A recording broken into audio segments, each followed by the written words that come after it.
L'edilizia trainava il Veneto, almeno fino al 2006, quando il settore arrivò a creare 18 posti di lavoro al giorno.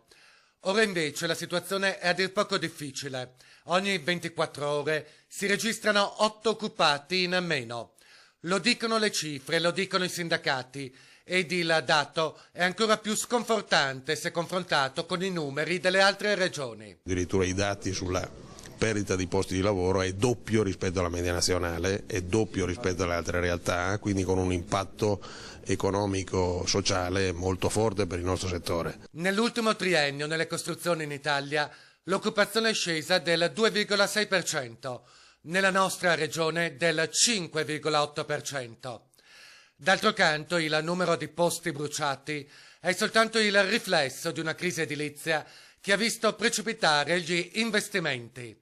Meno 32,5% per le nuove costruzioni, 7,1% per le ristrutturazioni. Bisogna mettere a disposizione e avviare lavori, e mettere a disposizione risorse economiche per avviare lavori importanti che sono ancora fermi. Formazione per i lavoratori, sblocco dei pagamenti della pubblica amministrazione, riapertura del credito da parte delle banche, chiedono i sindacati, che a Mestre hanno presentato anche la manifestazione in programma sabato a Roma. Dal Veneto partiranno oltre 500 lavoratori con il pullman e quindi vorremmo essere, perché il Veneto è il centro di una maggiore crisi rispetto ad altre situazioni.